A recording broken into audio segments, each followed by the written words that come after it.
So hello Afnan, once again a very good morning to you. Welcome to our science class जिसमें हम लोग पढ़ रहे हैं अपना चैप्टर एटम्स एंड मॉलिक्यूल्स। तो भाई साहब कल हम लोगों की छुट्टी हो गई, ठीक है, क्योंकि ठीक तरीके से काम तुम्हारा हुआ नहीं था पिछली पिछले वीडियो का, इस वजह से एक दिन का गैप हुआ। तो आज हम लोग कुछ ज़्यादा टॉपिक्स कवर करेंगे क्योंकि हमारा जो फोकस था कि इस हफ्ते हमें atoms and molecule chapter complete करना है। तो थोड़ी लंबी वीडियो होने वाली है, इसलिए फुल कंसंट्रेशन बनाए रखना जिससे जितनी भी चीजें हैं सब समझ में आए, ठीक है। क्योंकि यदि एक दिन नहीं पढ़ोगे तो दूसरे दिन उसको कवर तो करना ही पड़ेगा, ठीक है। तो चलते हैं अपने पीपीटी की तरफ और देखते हैं कौन कौन से टॉपिक हमें आज कवर करने हैं।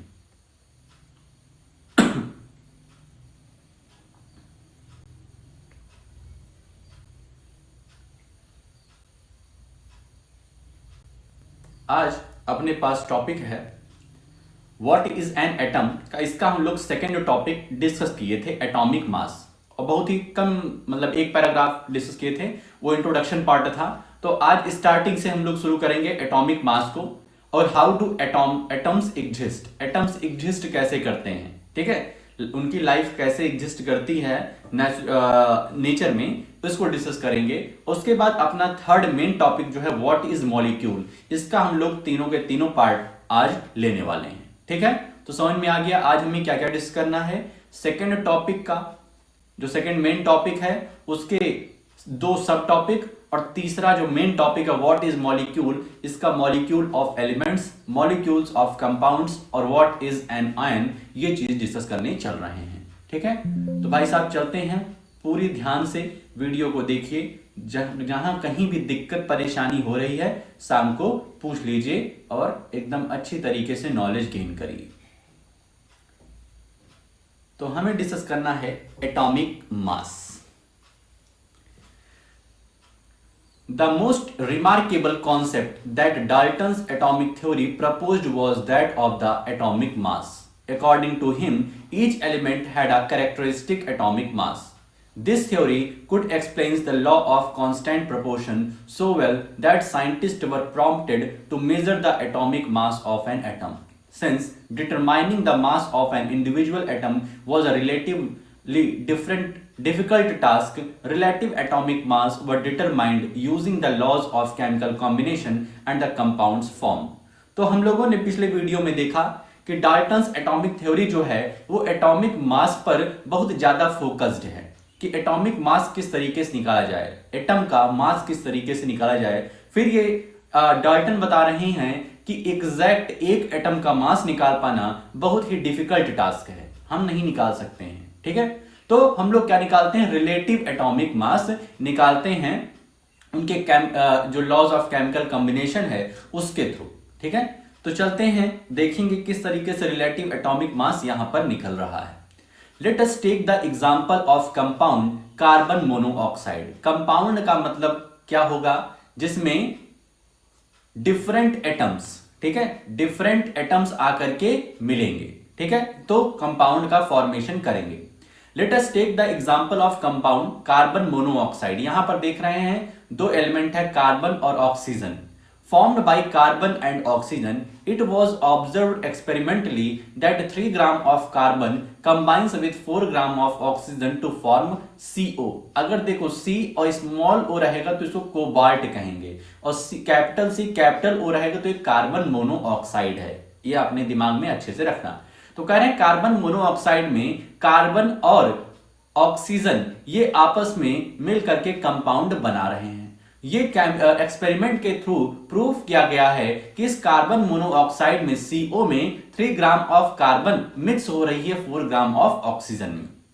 In other words carbon combines with 4/3 times its mass of oxygen. बात वही चीज हुई, 4 ग्राम ऑफ ऑक्सीजन और 3 ग्राम ऑफ कार्बन, चाहे ये बोलें कि कार्बन 4/3 टाइम्स है ऑक्सीजन के मास से। Suppose we define the atomic mass unit earlier abbreviated as AMU. AMU यहां AMU का मतलब अलीगढ़ मुस्लिम यूनिवर्सिटी नहीं है, वो कैपिटल AMU होता है, ये है स्मॉल AMU। तो ये है एटॉमिक मास यूनिट, एटम का जो मास है उसकी यूनिट।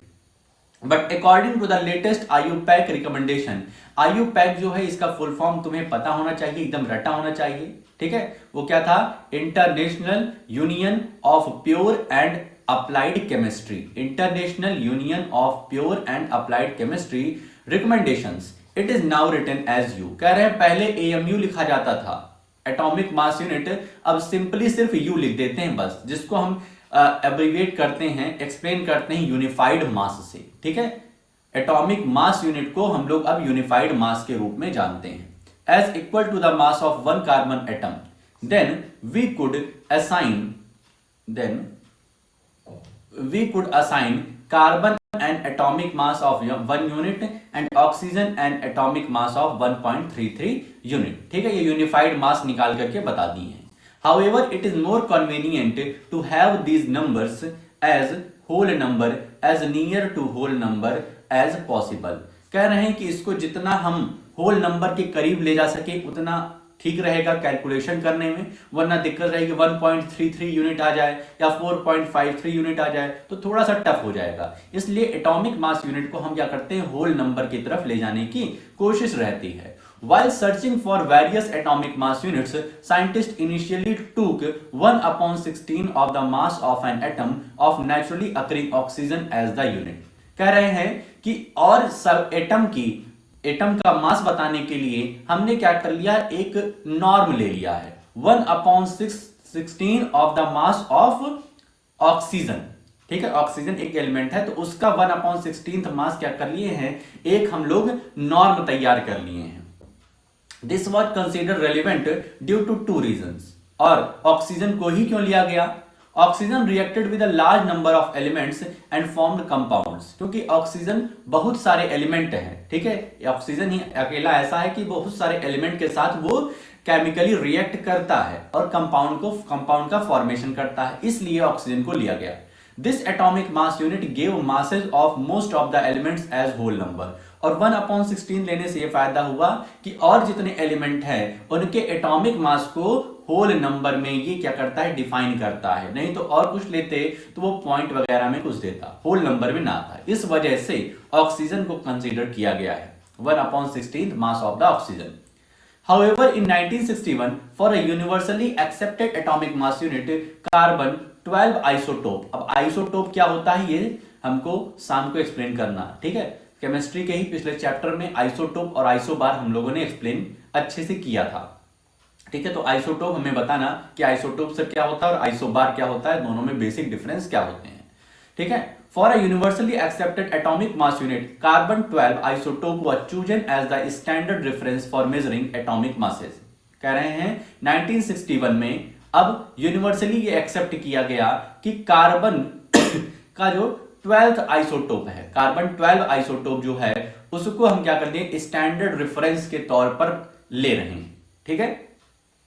1 एटॉमिक मास, ये सब क्यों काम कर रहे हैं, क्योंकि किसी भी एटम का एग्जैक्ट मास निकाल पाना इम्पॉसिबल है, बहुत ही टफ है, क्योंकि बहुत ही छोटा होता है, ठीक है। इतना छोटा कि तुम सोच भी नहीं सकते हो, तो उसका रिलेटिव एटॉमिक मास ही निकल सकता है। Unit is mass unit equal to exactly 1/12 of the mass of an atom of carbon 12. The relative atomic mass of all elements have been found with respect to an atom of carbon 12. तो carbon 12 isotope जो है इसी के reference में किसी भी atom का मास निकाला जाता है, ठीक है। अभी बस इतना ही जानो किस तरीके से निकलेगा, ये सब चीज आगे पढ़ोगे। Imagine a fruit seller selling fruits without any standard weight with him, ठीक है। अब इमेजिन करो ये सब काम क्यों कर रहे हैं, तो उसके पीछे एक स्टोरी बता रहे हैं। कह रहे हैं तुम फ्रूट लेने गए हो और फ्रूट ले रहे हो तो उसके पास कोई स्टैंडर्ड वेट नहीं है 500 ग्राम का या 1 किलो का 2 किलो का। He takes a watermelon and says this has a mass equal to 12 unit. वो एक तरबूजा उठाता है, वाटरमेलन उठाता है और कहता है इसका मास जो है वो 12 यूनिट के बराबर है, ठीक है। ऐसा तुम कई बार देखे होगे कि दुकानदार अपने पास क्या रहता है, एक तो स्टैंडर्ड वेट होता है उसके पास और एक छोटा सा ईंट वगैरह रख लेता है, उसके बाद बताता है कि इसका वेट इतना ही है, हमने मेजर किया है, ठीक है। ये दुकान में अक्सर तुम देखे होगे। 12 watermelon units or 12 fruit mass unit. He makes 12 equal pieces of the watermelon and finds the mass of each fruit he is selling. अब वो इससे क्या करता है कि जो हमारा वाटरमेलन है वो कहता है कि 12 मास 12 यूनिट का है, तो उसको 12 इक्वल पार्ट में डिवाइड कर लेता है और 1 पार्ट 1 यूनिट का है। तो तुम लेने गए क्या, तुम कुछ लेने गए जिस तरीके से दो, ये क्या ले रहे हो, ये क्या चीज है, कोई फ्रूट है मान लेते हैं, ठीक है, एप्पल या गुआवा कुछ भी है, तो इसको जब तुम लेने गए तो इस पर ये क्या रख देगा, इस पर ये 2 ठो यहां पर रख देगा और कह देगा ठीक है ये तुम्हारा दो यूनिट का है, ठीक है, तो 2 यूनिट का पैसा तुमसे ले लेगा। तो इस तरीके से दुकानदार करते हैं रिलेटिव मास निकालने के लिए, relative to the mass of one piece of the watermelon. Now he sells his fruits by relative fruit mass unit, FMU, fruit mass unit. ठीक है, mass of the atom as compared to 1/12 the mass of one carbon 12 atom. ठीक है, तो इस तरीके से relative atomic mass भाई साहब निकलता है। तुम समझ गए होगे कि किस तरीके से हम लोग सिर्फ ऑक्सीजन को ही क्यों ले रहे हैं, ये कंपेयर करने के लिए, क्योंकि ऑक्सीजन जो है वो लार्ज नंबर ऑफ एलिमेंट से क्या करता है, केमिकली रिएक्ट करता है और कंपाउंड को फॉर्म करता है। यहां पे कुछ एटॉमिक मास दिया गया है कुछ एलिमेंट्स का, ठीक है, एलिमेंट इधर दिया गया है, एटॉमिक मास इधर दिया है। तो इसमें भाई साहब थोड़ा सा क्या होता है, थोड़ा सा कुछ ट्रिक हम लोग लगा सकते हैं कि तुमको इसकी वो एटॉमिक नंबर तो याद है ना, hydrogen, helium, lithium, beryllium, boron, carbon, इस तरीके से याद किए थे ना, हाइड्रोजन, हीलियम, लिथियम, बेरिलियम, ठीक है। तो वो क्या थी, एटॉमिक नंबर था। एटॉमिक नंबर का यदि तुम डबल कर दो तो वो क्या हो जाता है, एटॉमिक मास हो जाता है। क्या हो जाता है, एटॉमिक मास हो जाता है। जैसे अब हाइड्रोजन का तो 1 ही होता है एटॉमिक मास, लेकिन कार्बन का जो एटॉमिक नंबर है वो 6 होता है, तो देखो यहाँ पे 12 हो रहा है। नाइट्रोजन का एटॉमिक नंबर 7 होता है तो 14 हो रहा है। ऑक्सीजन का एटॉमिक नंबर 8 हो रहा है तो 16 हो रहा है, ठीक है। हम ये कह रहे हैं कि ये सिर्फ एक ट्रिक है, ठीक है, हर जगह ये अप्लाई नहीं होगी, ठीक है, लेकिन कुछ कुछ ऐसे एलिमेंट हैं जिन पर ये अप्लाई हो सकती है, ठीक है। तो कुछ इस तरीके से याद कर लो, कुछ के अलग जैसे हैं, जैसे क्लोरीन का होता है 17 एटॉमिक नंबर लेकिन है इसका 35.5, ठीक है।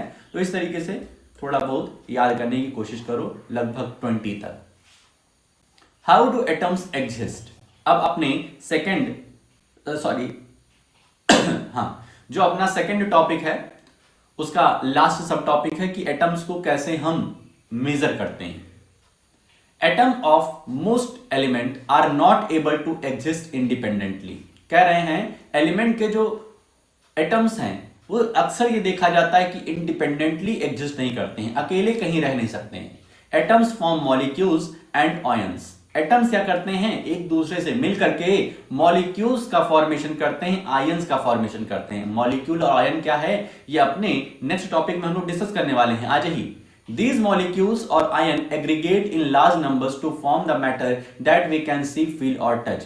और यही मॉलिक्यूल और आयंस हैं जो एक साथ मिल करके किसी मैटर को फॉर्म करते हैं, किसी मैटर का फॉर्मेशन करते हैं, संरचना करते हैं, जिसे हम देख छू सकते हैं, ठीक है, और फील कर सकते हैं। अब यहां आता है इंटेस्ट क्वेश्चन, जिसे ट्राई करना भाई साहब। अब आता है अपना third main topic, what is a molecule, ठीक है। इस चैप्टर में मेनली 2 ही चीज था, एक एटम्स था, दूसरा मॉलिक्यूल्स था।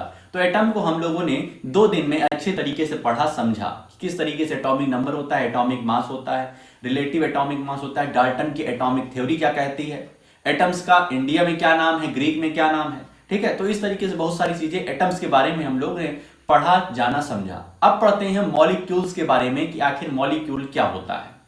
A molecule is in general a group of 2 or more atoms। एकदम माइंड फ्रेश करके पढ़ोगे तो मॉलिक्यूल बहुत ही आसान है, ठीक है। That are chemically bonded together, that is tightly held together by attractive forces। तो मॉलिक्यूल में क्या है कि जनरली ग्रुप ऑफ 2 और मोर एटम, मतलब 2 या 2 से ज्यादा एटम से मिल करके केमिकली बॉन्ड बना ले रहे हैं, मतलब एक दूसरे से एकदम जुड़ जा रहे हैं और जुड़ करके टाइटली पैक्ड होकर क्या बना रहे हैं, मॉलिक्यूल बना दे रहे हैं। A molecule can be defined as the smallest particle of an element or a compound that is capable of an independent existence and shows all the properties of that substance। तो molecule क्या होता है भाई, atom independently exist नहीं करता है। Most element का atom जो होता है वो इंडिपेंडेंटली एग्जिस्ट नहीं करता है, लेकिन अगर वो मॉलिक्यूल बन गया, कई सारे एटम मिल करके मॉलिक्यूल बना दिए, तो वो इंडिपेंडेंटली एग्जिस्ट कर जाएंगे। Atoms of the same element Atoms of the same element or of different elements can join together to form molecule। कह रहे हैं ऐसा नहीं है कि एक ही प्रकार के एक ही एलिमेंट के एटम मिल करके मॉलिक्यूल बना रहे हैं, ठीक है, वो डिफरेंट एलिमेंट के एटम भी हो सकते हैं। डिफरेंट एलिमेंट मतलब कार्बन हो गया, नाइट्रोजन हो गया, तो कार्बन और नाइट्रोजन के एटम आकर के मॉलिक्यूल बना दिए। कह रहे हैं दोनों कंडीशन हो सकती है कि एक ही एलिमेंट के एटम मिलकर के मॉलिक्यूल बना रहे हैं या फिर अलग अलग एलिमेंट के एटम मिलकर के क्या बना रहे हैं, मॉलिक्यूल बना रहे हैं। मॉलिक्यूल क्या होता है, group of atoms which are tightly packed, ठीक है। मॉलिक्यूल्स ऑफ एलिमेंट्स, अब एलिमेंट्स के मॉलिक्यूल के बारे में हम लोग पढ़ने चल रहे हैं। बहुत ही इंटरेस्टिंग टॉपिक है। एटम्स जो था वो थोड़ा सा टफ था, लेकिन मॉलिक्यूल्स बहुत ही आसान टॉपिक है। The molecules of an element are constituted by the same type of atoms. Molecules of many elements such as argon, helium, etc. are made up of only one atom of that element. कह रहे हैं कुछ ऐसे हमारे पास molecule हैं जो कि सिर्फ एक एटम, एलिमेंट के एक ही एटम से मिल करके बने होते हैं, ठीक है। जैसे कि आर्गन की बात कर रहे हैं और हीलियम की बात कर रहे हैं, ठीक है। तो इसमें सिंगल एटम रहेगा, ऐसे एलिमेंट जिसमें सिंगल एलिमेंट रहता है, आर्गन और helium. But this is not the case with most of the non metals. For example, a molecule of oxygen consists of two atoms of oxygen and hence it is known as diatomic molecule। करें, लेकिन oxygen की बात करें, oxygen element की बात करें तो इसके जो मॉलिक्यूल्स होते हैं उसमें दो ऑक्सीजन रहते हैं, दो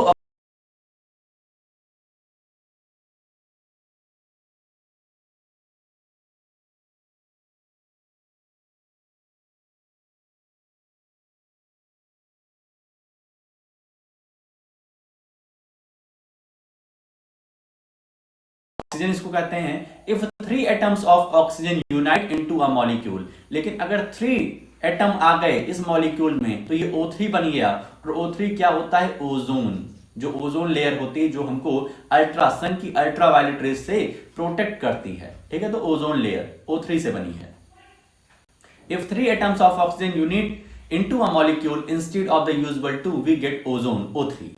The number of atoms constituting a molecule is known as its atomicity। और जितने एटम रहेंगे, ठीक है, एटॉमिसिटी क्या होता है, तो atomicity number of atoms present in a molecule, number of atoms present in a molecule is defined as atomicity. Atomicity क्या होता है, एकदम सिंपल बता सकते हो, कोई मॉलिक्यूल है उसमें कितने नंबर ऑफ एटम्स हैं, वही उसकी एटॉमिसिटी है और कुछ नहीं।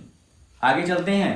Metals and some other elements such as carbon do not have a simple structure but consist of very large and indefinite number of atoms bonded together। कह रहे हैं कार्बन की बात करें, कार्बन की बात करें तो इसका सिंपल स्ट्रक्चर नहीं होता है, ये कई सारे एटम्स से मिलकर के बना होता है, ये कई सारे एटम से मिलकर के बना होता है, कई सारे एटम्स बॉन्डेड एक साथ बॉन्ड बनाकर रहते हैं। Let us look at the atomicity of non-metals। non-metals के atomicity हम यहां पर देख रहे हैं। तो देखो इस टेबल 3.3 को अच्छे से देखो। atomicity of some elements मतलब इस एलिमेंट में जो मॉलिक्यूल हैं उसमें कितने एटम प्रेजेंट हैं। जैसे नॉन मेटल हैं, सारे के सारे नॉन मेटल हैं। आर्गन, आर्गन मोनो एटॉमिक मतलब कि सिर्फ एक एटम है, मोनो एटॉमिक मीन्स हो गया एक एटम होना। Helium monoatomic. Oxygen diatomic मतलब दो एटम होंगे, ऑक्सीजन के दो atom. Hydrogen diatomic, nitrogen diatomic मतलब दो दो एटम है सबके। क्लोरीन, तो क्लोरीन पे डाई एटॉमिक है, हम कैसे लिखते हैं, Cl2 लिखते हैं, Cl2। हाइड्रोजन को H2, हीलियम को H, सिर्फ H लिखते हैं हीलियम क्योंकि मोनो एटॉमिक है। ऑक्सीजन, ऑक्सीजन डाई एटॉमिक तो O2 लिखते हैं। फॉस्फोरस, ये टेट्रा एटॉमिक हो गया। टेट्रा एटॉमिक मतलब होता है चार एटम है, ठीक है। टेट्रा मींस तीन मत समझना, टेट्रा मींस चार होता है। Sulphur poly atomic, poly atomic का मतलब होता है दो से ज्यादा अगर एटम होंगे तो उनको हम पॉली एटॉमिक बोलेंगे। दो से ज्यादा एटम होगा किसी भी मॉलिक्यूल में तो उसको पॉली एटॉमिक बोलेंगे। मतलब कि ये जो हमारा टेट्रा एटॉमिक है, डाई एटॉमिक है, ये सब क्या है, पॉली एटॉमिक में ही आएंगे, ठीक है। दो या दो से ज्यादा जब एटम्स होते हैं तो उनको हम पॉली एटॉमिक बोलते हैं। जिस तरीके से पॉलिनोमियल था, पॉलिनोमियल सब होते हैं ना, मोनोमियल भी, बाइनोमियल, ट्राइनोमियल, ये सब क्या है, पॉलिनोमियल है। तो वही है, सल्फर क्या है, पॉलीएटॉमिक, मतलब ये सल्फर जो है ये S2 भी हो जाता है, S3 भी हो जाता है, S4 भी हो जाता है, मतलब कुछ डिफाइंड इसके एटॉमिसिटी नहीं होती है, तो इसलिए यहां पे पॉलीएटॉमिक लिख दिया गया है। अब आते हैं अपने नेक्स्ट टॉपिक में, जो अपना थर्ड मेन टॉपिक है, उसका सेकेंड, मॉलिक्यूल्स ऑफ कंपाउंड्स। इसके पहले हम लोगों ने देखा मॉलिक्यूल ऑफ एलिमेंट, अब देखते हैं compound. Atom of different element, atoms of different element join together in definite proportion to form molecules of compound। ठीक है, एलिमेंट में क्या था कि जो एटम्स थे वो सिंगल एलिमेंट के थे, ठीक है, वो सिंगल एलिमेंट के थे, तो वो मॉलिक्यूल ऑफ एलिमेंट बना रहे थे। ठीक है, जो एटम्स हैं वो हमारे सिंगल एलिमेंट के हैं, वो हमारे सिंगल एलिमेंट के हैं, तो वो होंगे मॉलिक्यूल्स ऑफ एलिमेंट्स। और मॉलिक्यूल्स ऑफ कंपाउंड्स में ये जो हमारे एटम्स हैं ये डिफरेंट एलिमेंट्स से आएंगे। ये बेसिक डिफरेंस है मॉलिक्यूल्स ऑफ एलिमेंट और मॉलिक्यूल्स ऑफ कंपाउंड में। Few example are given in table 3.4। Table 3.4 में कुछ एग्जांपल दिया गया है। तो यहां देखो, मॉलिक्यूल्स ऑफ सम कंपाउंड्स में दो अलग अलग एलिमेंट रहेंगे। जैसे वाटर में H2O होता है, तो इसमें दो एलिमेंट हैं, एक है हाइड्रोजन और एक है ऑक्सीजन। तो देखो कंबाइनिंग एलिमेंट कौन कौन है, हाइड्रोजन और ऑक्सीजन। अमोनिया का फॉर्मूला होता है NH3, जिसमें नाइट्रोजन है और हाइड्रोजन है। कार्बन डाइऑक्साइड में ये क्या है, कंपाउंड है, एक C है, कार्बन है, और दूसरा क्या है, ऑक्सीजन है। ठीक है, तो इस तरीके से। अब रेशियो बाय मास, ये रेशियो बाय मास कैसे निकलता है, थोड़ा सा इसको समझ लेते हैं यहां पे। ठीक है, इसको अच्छे समझो, रेशियो बाय मास ये कैसे 1:8 आया हुआ है। ठीक है, अब देखो हाइड्रोजन का मास क्या होता है, हाइड्रोजन का मास ऊपर देखो, ऊपर की टेबल में दिया गया है। तो हाइड्रोजन का मास यहां पे 1 है, और ऑक्सीजन का मास कितना है, 16 है। ठीक है, ध्यान रखना, हाइड्रोजन का 1, ऑक्सीजन का 16। तो यहां पर क्या है, हाइड्रोजन हम ऊपर लिख लेते हैं, और ऑक्सीजन कितना है, ऑक्सीजन का नीचे लिख लेते हैं। ये H2 है, मतलब हाइड्रोजन मल्टीप्लाइड बाई 2। हाइड्रोजन का मास 1 है और 2 एटम है, तो 1 मल्टीप्लाइड बाई 2 हो जाएगा। और ऑक्सीजन का मास कितना था, 16 था, तो ये क्या हो जाएगा, 2/16। 2/16 कैंसिल करेंगे, 2 1 जा 2, 2 8 जा 16। तो यही देखो आया है 1:8 1:8 आया है। ठीक है, और समझते हैं नाइट्रोजन और हाइड्रोजन का। तो इसका फॉर्मूला है NH3। तो N/H3 मतलब नाइट्रोजन का जो मास होगा उसको डिवाइड करेंगे हाइड्रोजन के 3 एटम से। तो नाइट्रोजन का मास ऊपर देखते हैं, ऊपर वाले में दिया है, नाइट्रोजन का 14 है, और हाइड्रोजन का 1 है। नाइट्रोजन का 14 है एटॉमिक मास, और हाइड्रोजन का 1 है, 1 मल्टीप्लाइड बाई 3, तो 14/3 हो जाएगा। तो आंसर क्या आ जाएगा, 14:3। तो यहां देखो एटॉमिक जो हमारा रेशियो बाई मास आया वो 14:3 ही आया है। इसी तरीके से कार्बन डाइऑक्साइड का भी निकल जाएगा। आई होप क्लियर हो गया होगा कि रेशियो बाई मास कैसे निकाले हैं। ठीक है, नहीं क्लियर हुआ तो वीडियो को थोड़ा सा बैक करो, ठीक है, 10 20 30 सेकेंड, और उसको देखो। एक्टिविटी 3.2 थोड़ा सा समझना करना खुद से। अब आते हैं आज के अपने last topic, what is an ion. Ion क्या होता है आखिरकार। एलिमेंट समझ गए, एलिमेंट के मॉलिक्यूल समझ गए, कंपाउंड के मॉलिक्यूल समझ गए। अब समझते हैं कि आयन क्या होता है। Compounds composed of metals and non metals contained charged species. कह रहे हैं हमारे पास कुछ कंपाउंड्स होते हैं, मेटल्स और नॉन मेटल्स के, जो कुछ चार्ज कंटेन करते हैं, निगेटिव पॉजिटिव कोई भी चार्ज कंटेन करते हैं। The charged species are known as ions. वो चार्ज स्पीसीज को हम किस नाम से जानते हैं, आयंस के नाम से जानते हैं। ठीक है, आयन मतलब चार्ज स्पीसीज। अब चार्ज निगेटिव कुछ भी हो सकता है। आयंस में consist of a single charge atom और a group of atom that have a net charge on them. ठीक है, कह रहे हैं कि आयंस जो हो सकता है कि उस पे सिंगल चार्ज एटम हो, ठीक है, सिंगल चार्ज एटम हो या फिर उनका एक नेट चार्ज हो, मतलब कई सारे एटम हो और उनके अलग अलग चार्ज हो, किसी के पॉजिटिव किसी का निगेटिव, और उनका फिर हम लोग टोटल चार्ज निकालें कि आखिर पॉजिटिव है निगेटिव है, पॉजिटिव कितना निगेटिव कितना। An ion can be negatively or positively charged. A negative charge ion is called an anion। ठीक है, आयन मतलब कि चार्ज होगा, चार्ज हमारे जो एटम से हैं, और एनायन ANION, एनायन मतलब हो गया निगेटिवली चार्ज, और दूसरा है कैटायन, कैटायन जो है वो पॉजिटिवली चार्ज है। And the positively charged ion a cation take for example sodium chloride NaCl, its constituent particles are positively charged sodium ions। तो सोडियम जो देखो NaCl जो है, NaCl मतलब होता है सोडियम क्लोराइड, Na सोडियम होता है, क्लोराइड Cl होता है। तो Na जो होता है वो पॉजिटिव चार्ज अपने पास रखता है और क्लोरीन जो रखता है वो माइनस चार्ज रखता है अपने पास। ठीक है, तो Na plus Cl minus and negatively charge chloride ions Cl minus, a group of atoms carrying a charge is known as polyatomic ion. तो इसको हम Na प्लस Cl माइनस क्या कह देंगे, पॉलीएटॉमिक आयन कह देंगे। We shall learn more about the formation of ions in chapter 4। तो कह रहे हैं चैप्टर 4 में हम लोग कुछ और आयंस के बारे में जानने की कोशिश करेंगे, लेकिन शायद हम लोग चैप्टर 4 ऑलरेडी पढ़ चुके हैं। ठीक है, एमएल कॉन्वेंट में चैप्टर 4 पहले पढ़ाया गया था, चैप्टर 3 बाद में। ठीक है, हमें ऐसा लग रहा है।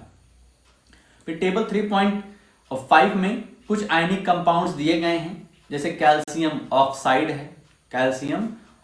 है, तो इसमें कॉन्स्टिट्यूटिंग एलिमेंट्स है कैल्शियम और ऑक्सीजन, रेशियो बाय मास 5:2 उसी तरीके से निकाले हुए हैं जिस तरीके से पिछले वाले में तुमको बताए थे कि रेशियो बाय मास कैसे निकालते हैं। तो कैल्शियम ऑक्साइड में कैल्शियम और ऑक्सीजन है, तो उसके मास को हम लोग डिवाइड कर लेंगे तो हमें पता चल जाएगा। तो इस तरीके से आज हम लोगों ने जो डिसाइड किया था पढ़ने के लिए वो हम लोगों ने अच्छी तरीके से कंप्लीट कर लिया है, और लगभग हम लोग के आधे घंटे की वीडियो बनी है, हमें लगा कुछ लंबी वीडियो बनी। ठीक है, तो अब जो भी रिमेनिंग टॉपिक है उसको कल की वीडियो में हम लोग कंप्लीट करने की कोशिश करेंगे। तुम्हारा काम क्या रहेगा, जितनी चीजें हमने आज पढ़ाई है उसकी एक अच्छी सी रीडिंग रिकॉर्डिंग कर लो, और अगर कहीं कोई दिक्कत है परेशानी है तो शाम को पूछ लो। ठीक है, क्योंकि ये सब बहुत ही बेसिक चीज हैं जो आगे तुम्हें हेल्प करने वाली है केमिस्ट्री में। ठीक है, कि मॉलिक्यूल क्या है, एटम क्या है, रिलेटिव एटॉमिक मास क्या है, ठीक है, किस तरीके से atomic ratio of atomic mass निकालते हैं। तो ये सब चीजें अच्छी तरीके से समझ लो। इंटरेस्ट क्वेश्चन जो बीच में आए हुए हैं उसको सॉल्व कर लो। आइसोटोप आइसोबार क्या होता है ये शाम को हमें एक्सप्लेन करना। ठीक है, तो यही सब थोड़ा बहुत तुम्हारा काम रहेगा। तो आज के लिए अपनी इस वीडियो में हम लोग इतना ही रखते हैं, मिलते हैं नेक्स्ट वीडियो में। ओके।